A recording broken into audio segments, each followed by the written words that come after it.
இன்னைக்கு நம்ம பார்க்க போறது வந்து கன்னிராசி. கன்னிராசி நேயர்களுக்கு இந்த பிறப்பு பலன் எப்படி இருக்கு?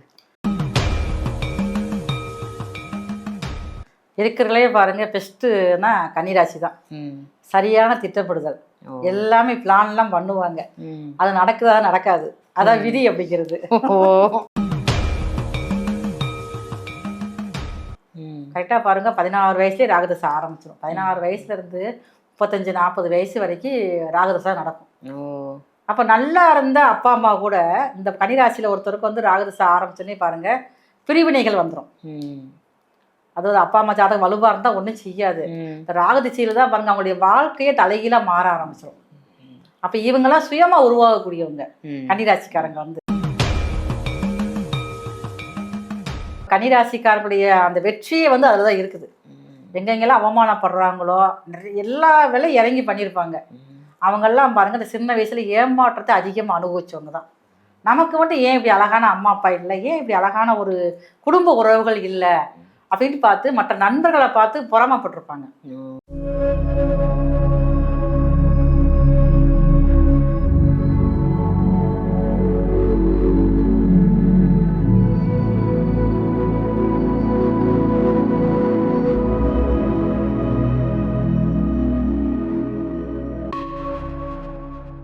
ஆன்மீக பரிகார நேயர்கள் அனைவருக்கும் அன்பான வணக்கங்கள். இன்னைக்கு நம்ம யாரை சந்திக்க வந்திருக்கோம், என்ன விஷயத்தை தெரிஞ்சுக்க வந்திருக்கோம் அப்படின்னு பார்த்தீங்கன்னா, ஒவ்வொரு ராசிக்குமான பிறப்பு பலன் என்ன அப்படிங்கிறத தான் தெரிஞ்சுக்க வந்திருக்கோம்.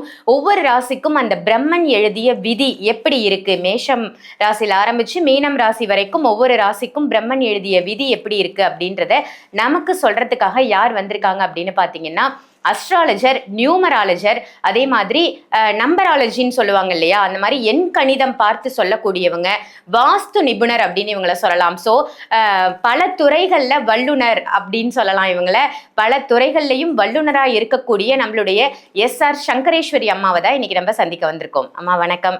வணக்கம்மா, எப்படி இருக்கீங்க? நல்லா இருக்கும், சிறப்பா இருக்கும். ரொம்ப சந்தோஷம் உங்களை சந்திச்சதுல. ஆன்மீக பரிகாரத்துக்கு உங்களை நான் வரவேற்கிறேன். உங்களுடைய நிறைய பதிவுகள் பார்த்துருக்கேன். ரொம்ப நல்ல நல்ல பதிவுகள் கொடுப்பீங்க. நீங்க கொடுக்கக்கூடிய அந்த கணிப்புகள் எல்லாம் ரொம்ப அருமையா இருக்கும்.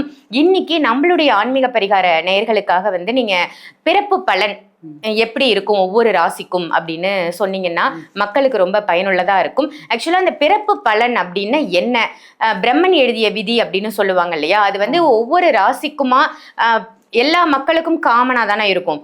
அதாவது ஒரு மனிதன் பிறக்கிறான் அப்படின்னா என்ன மாதிரி விஷயங்களோட பிரம்மா வந்து இந்த பூ உலகில் அவங்கள வந்து படைப்பாங்க? முதல்ல வந்து ஆன்மீக பரிகார நேயர்களுக்கு உங்களின் மருத்துவச்சுடர் எஸ்ஆர் சங்கரேஸ்வரியின் அன்பான வணக்கங்கள்.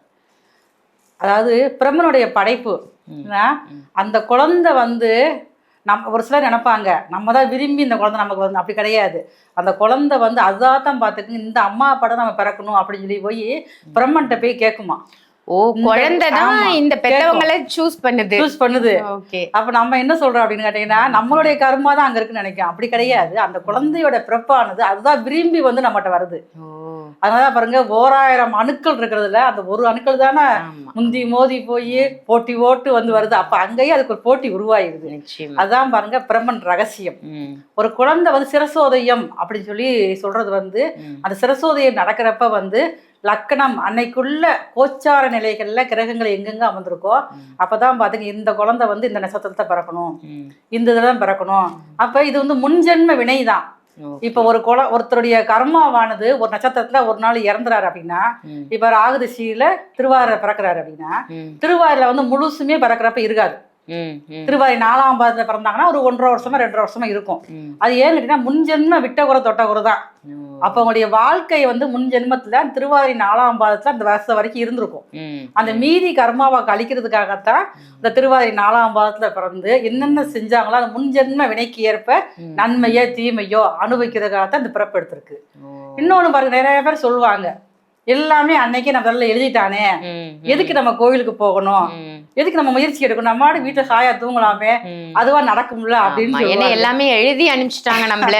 நம்ம என்ன வேண்டுனாலும் வேண்டலனாலும் நடக்கிறது தான் நடக்கும்னு சொல்லுவாங்க. கரெக்ட் தான். இதுக்கு என்ன காரணம் இருக்குன்னு கேட்டீங்கன்னா, அந்த பிரம்மனே எழுதியிருப்பாரு. சில விஷயங்கள் தான் நான் பண்ணுவேன், சில விஷயங்கள் மனிதரோட முயற்சியில தான் பண்ணணும் அப்படின்னு சொல்லி எழுதியிருப்பாரு. அப்ப நம்ம முயற்சி எடுக்கலைன்னா ஒண்ணுமே செய்ய முடியாது. எல்லாமே ஆண்டவர் மேல பாரத்தை போட்டுருந்தா நடக்குமா? நடக்காதுல்ல. நிறைய விஷயங்கள்ல உன்னுடைய முயற்சி தான் வெற்றி வரும் அப்படிங்கிற சில விஷயங்கள், சில சூட்சுமங்கள் வந்து சொல்லிடுவாரு. அப்ப எந்த நேரத்துல எங்க போய் லாக் ஆகுற, அப்ப அதுக்குன்னு பாருங்க முன்ஜென்ம கர்மா நல்லா இருந்துச்சு அப்படின்னா அவங்களுக்கு அந்த நேரத்தை யாராவது ஒருத்தர் கை தூக்கி விடுவாங்க. அதான் நிறைய பேருக்கு தெரியும். அது வந்து எப்ப நான் லாக்ல போய் இருந்தேன், இனி ஒருத்தர் கை தூக்கி கடவுள் மாதிரி வந்து காப்பாத்தினாருப்பா அப்படின்னு சொல்லுவாங்கல்ல. அந்த மாதிரி விஷயங்கள் தான் நடக்க ஆரம்பிக்கும். இதான் பாருங்க பூர்வ புண்ணியம் நல்லா இருக்குன்னு சொல்றது. 7 தலைமுறைக்குள்ள நம்மளே பாருங்க அந்த குடும்பத்தை சனிச்சிருப்போம். நம்மளே முப்பாட்டம்னா ஒரு 5 தலைமுறைக்கு சனிச்சு நம்ம என்னென்ன பாவ புண்ணியங்கள் செஞ்சோமோ அதை அனுபவிக்கிறதுக்காகத்தான் பாருங்க அந்த 5 நம்ம தலைமுறையா வந்து பிறப்போம். இதுதான் சில பேரை பார்த்து சொல்லுவாங்க, தாத்தா மாதிரி இருக்கா, பாட்டி மாதிரி இருக்கா அப்படின்னு சொல்லுவாங்க. நம்மளுடைய குணாதிசயங்கள் அப்படி நம்ம வந்து கொண்டு வந்திருப்போம். இதுதான் முன்ஜென்ம கர்ம பதிவு அப்படிங்கிறது. ரொம்ப அருமையா சொன்னீங்க. முதல்ல மக்களுக்கு வந்து அவங்கவுங்க ராசியை பார்க்கறதுக்கு முன்னாடி தெரியணும் அந்த பிறப்பு பலன்னா என்ன அப்படின்றத தெரிஞ்சுக்கிட்டு அவங்க ராசிக்கான பிறப்பு பலனை பார்க்கும் பொழுது இன்னும் முழு விவரங்கள் வந்து அவங்களுக்கு புரியும். ரொம்ப அழகா பிறப்பு பலன்னா என்ன அப்படின்னு சொல்லியிருக்கீங்க. இன்னைக்கு நம்ம பார்க்க போறது வந்து கன்னிராசி. கன்னிராசி நேயர்களுக்கு இந்த பிறப்பு பலன் எப்படி இருக்கு? இருக்கிறதுலே பாருங்க பெஸ்ட்னா கன்னிராசி தான். சரியான திட்டமிடுதல், எல்லாமே பிளான் எல்லாம் பண்ணுவாங்க. அது நடக்குதா நடக்காது, அதான் விதி அப்படிங்கிறது. அவங்க பண்ற பிளான் வந்து நல்ல பொறுமை நிதானம் எல்லாமே இருக்கும். கன்னிராசிக்காரருக்கு ரொம்ப அழகா வர இருப்பாங்க. புதன் வந்து அங்கதான் உச்சம், இன்னும் சுக்கிரன் வந்து நீச்சம். ஆனா இவங்க சம்பாத்தியம் பண்ணக்குள்ள போதும் போதுன்னு ஆயிரும். ஒரு இடத்துக்கு வேலைக்கு போனா அங்க 1008 பிரச்சனைகள் வரும். எல்லாமே தாண்டி தான் இவங்க வந்து வருவாங்க. கன்னிராசிக்காரங்களுக்கு சின்ன வயசுலேயே ராகுதிசை வந்துடும். கரெக்டாக பாருங்கள், 16 வயசுலேயே ராகுதசை ஆரம்பிச்சிடும். 16 வயசுலேருந்து 35-40 வயசு வரைக்கும் ராகுதசை நடக்கும். அப்போ நல்லா இருந்த அப்பா அம்மா கூட இந்த கன்னிராசியில் ஒருத்தருக்கு வந்து ராகுதசை ஆரம்பிச்சோன்னே பாருங்கள் பிரிவினைகள் வந்துடும். அதாவது அப்பா அம்மா ஜாதகம் வலுவாக இருந்தால் ஒன்றும் செய்யாது. இந்த ராகுதிசையில் தான் பாருங்கள் அவங்களுடைய வாழ்க்கையே தலைகீழாக மாற ஆரம்பிச்சிடும். அப்போ இவங்கெல்லாம் சுயமாக உருவாகக்கூடியவங்க கன்னிராசிக்காரங்க வந்து. இவங்களுக்கு வந்து ஒரு முன்னோர்களுடைய ஆதரவு எதுவுமே வந்து கிடைக்காது. சுக்கிரனே அங்கே நீசமாகறாரு. 2ஆம் அதிபதியே வந்து காலபுருஷனுக்கு 2ஆம் அதிபதி நீசமாகறதுனால பணம் சம்பாதி பண்றதுலேயும் கொஞ்சம் கஷ்டமா தான் இருக்கும். மற்றவங்கெல்லாம் கொஞ்சம் ஈஸியாக சம்பாதி பண்ணிடுவாங்க. இவங்களுக்கு அந்த அளவுக்கு கிடைக்காது. அதாவது ரொம்ப போராடணும் வாழ்க்கையில. அதாவது சின்ன வயசுல பாருங்க நிறைய வேலை பார்த்துருப்பாங்க, நிறைய அவமானங்கள் செஞ்சிருப்பாங்க. உறவுகளால் வந்து ரொம்ப ஏளனமா பேசியிருப்பாங்க இவங்களை பார்த்து. நீ என்னத்த முன்னேற போற, இதெல்லாம் இந்த பேச்செல்லாம் வாங்கி தான் ஜெயிக்க ஆரம்பிப்பாங்க. இப்போ கன்னிராசிக்காரர்களுடைய அந்த வெற்றியே வந்து அதில் தான் இருக்குது. எங்கெங்கெல்லாம் அவமானப்படுறாங்களோ நிறைய எல்லா வேலையும் இறங்கி பண்ணியிருப்பாங்க. அவங்கெல்லாம் பாருங்க இந்த சின்ன வயசுல ஏமாற்றத்தை அதிகமாக அனுபவிச்சவங்க தான். நமக்கு மட்டும் ஏன் இப்படி அழகான அம்மா அப்பா இல்லை, ஏன் இப்படி அழகான ஒரு குடும்ப உறவுகள் இல்லை அப்படின்னு பார்த்து மற்ற நண்பர்களை பார்த்து பொறாமப்பட்டிருப்பாங்க. நம்ம ஆதரவாக அன்பாக பேசக்கூடிய அளவுக்கு நமக்கு உறவுகள் இல்லையே, ஏன் நம்ம வீட்டில் இப்படி நடக்குது. அப்போ இவங்க வந்து ஸ்கூலுக்கோ காலேஜுக்கோ போயிட்டு வந்தாங்கன்னா சரியான முறையில் சாப்பாடு போடுறதுக்கு ஒரு ஆள் இருக்கிறோம்ல, அது கூட உங்களுக்கு இருக்க மாட்டாங்க. அதனால தான் பாருங்க கன்னிராசிக்காரங்க கேட்டிங்கன்னா அவங்களுடைய கதையே பாருங்க ரொம்ப இதாக இருக்கும். மன வலிமை அதிகமாக உள்ளவங்களும் கன்னிராசிக்காரங்க. அடிப்பட்டு ஒரு வைராக்கியத்தோட அவமானங்கள் சந்திச்சிருப்பாங்க. இவங்களுடைய வாழ்க்கை பாருங்களேன் 35 வயசுக்கு மேலதான் பெரிய லெவலுக்கே வர ஆரம்பிக்கும். அந்த வெறி இருந்துகிட்டே இருக்கு உங்களுக்கு வந்து. அதுக்கப்புறம் பாருங்க சரி இப்ப என்ன நம்ம ஓரளவுக்கு வந்துட்டோம்ல, உறவுகளை விடவும் மாட்டாங்க. இவங்க ஒரு ஸ்டேட்டஸுக்கு வந்தோடனே பாருங்க உறவுகளும் தேடி வர ஆரம்பிச்சிருவாங்க. ஏன்னா புதன் இருக்க தனியாவே வளர்ந்தவர் தான் அவர், வந்து அம்மா அப்பா எல்லாம் வளர்ந்தவர் தான். அப்ப அந்த வளர்ந்து ஒரு இதுக்கு வந்தோடனே பாருங்க எல்லாரையும் தேட ஆரம்பிச்சிருவாங்க. சரி நம்மளை தான் தேடல, நம்மளாவது எல்லாத்தையும் கவனிப்போமே. அந்த உறவுகளை அரவணைச்சு போறவங்க தான் கன்னிராசிக்காரங்க. உங்களுக்கு ஒவ்வொரு செயலை செஞ்சால் அழகா பிளான் பண்ணுவாங்க. ரசனைகள் அதிகமா இருக்கும் கன்னிராசிக்காரங்களுக்கு. இவங்களே நிறைய பேர் மற்றவர்கள் கைது பண்ணக்கூடிய அளவில் இருப்பாங்க. அழகான திட்டமிடல் இவங்களுக்கு தான் இருக்கும். இப்போ கன்னிராசிக்காரங்க வந்து என்ன பேசினாலும் சரி ஒரு 35 வயசுக்கு மேலே தான் அவங்களுடைய பேச்சு வந்து எடுபட ஆரம்பிக்கும். அது வரைக்கும் இந்த ராகுதிசையில் எல்லாரும் வெறுக்க ஆரம்பிச்சிருவாங்க. நல்லா பார்க்க அழகாத்தான் எல்லாமே செய்வாங்க. ஆனால் வெறுப்புங்க ராகுதிசை நடக்கிறப்ப வந்து எல்லாரும் மேலே எல்லாரும் இந்த மாதிரி வெறுக்க ஆரம்பிப்பாங்க. கொஞ்சம் படிப்படியாக முன்னேறி வந்து தான் இருப்பாங்க. ஒரு லெவலுக்கு வந்தோடனே பாருங்கள் இவங்களுடைய இது வந்து வளர ஆரம்பிச்சிடும். நிறைய கன்னிராசிக்காரங்களுக்கு திருமணத்துக்கு அப்புறம் வந்து மாற்றம் வரும். லைஃப் சேஞ்ச் ஆயிரும். ஏன்னா இவங்க ராசியில சுக்கிரன் நீச்சம். அப்போ அங்க ஒரு துணை வர்றப்பதான் இது வரைக்கும் அந்த உறவுக்காகத்தான் இயங்கி இருப்பாங்க. ஏதோ ஒரு உறவு வரணும் இல்ல, வந்தோடனே பாருங்க அவளுடைய வாழ்க்கை நிறைய மாற்றங்கள் வந்துடும். எல்லாம் உனக்காகத்தான் சொல்லிட்டு அவங்களுக்காகவே உழைக்க ஆரம்பிச்சிருவாங்க. தனக்குன்னு ஒரு குடும்பம் எப்போ உருவாகுதோ அப்பதான் உங்களுடைய வாழ்க்கை வந்து மேல் நோக்கி போக ஆரம்பிக்கும்.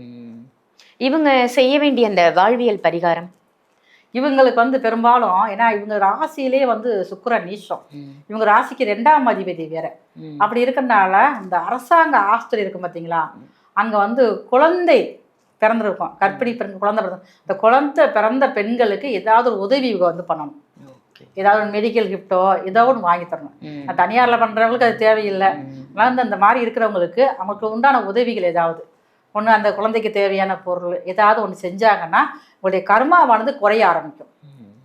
கர்மா குறைவதற்கு டெலிவரியான பெண்களுக்கு வந்து தாய்மார்களுக்கு ஏதாவது உதவி செய்யணும். ரொம்ப ஒரு அருமையான பதிவா கொடுத்துருக்கீங்க, நன்றி.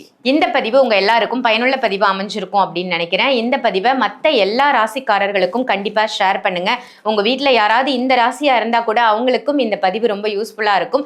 சங்கரேஸ்வரி அம்மாவை, மருத்துவ ஜோதிடரை நீங்க சந்திக்கணும் அப்படின்னு நினைச்சீங்கன்னா வீடியோல தெரியிற நம்பருக்கு கால் பண்ணி அப்பாயின்மெண்ட் வாங்கி ஆன்லைன் கன்சல்டேஷனும் எடுத்துக்கலாம், டைரக்ட் கன்சல்டேஷனும் எடுத்துக்கலாம். அதே மாதிரி உங்க வீட்டுல வாஸ்து குறைபாடு இருக்கு, வாஸ்து பார்க்கணும் அப்படின்னு நீங்க நினைச்சாலும் நம்பர் ரிலேட்டடா நிறைய விஷயங்கள் வந்து அவங்க பார்த்து சொல்றாங்க. உங்களுக்கு ஃபோன் நம்பர் வேணும், இல்ல வண்டியோட நம்பர் வந்து எந்த நம்பர் வச்சா எனக்கு லக்கா அமையும், இந்த மாதிரி விஷயங்கள்லாம் தெரிஞ்சுக்கணும் அப்படின்னு நினைச்சாலும் வீடியோல தெரியுற அதே சேம் நம்பருக்கு கால் பண்ணி அப்பாயின்மெண்ட் வாங்கி அம்மாவை நீங்க டைரக்டா சந்திக்கலாம். இதே மாதிரி வேற ஒரு நல்ல பதிவுல உங்க எல்லாரையும் சந்திக்கின்றேன். நன்றி, வணக்கம்.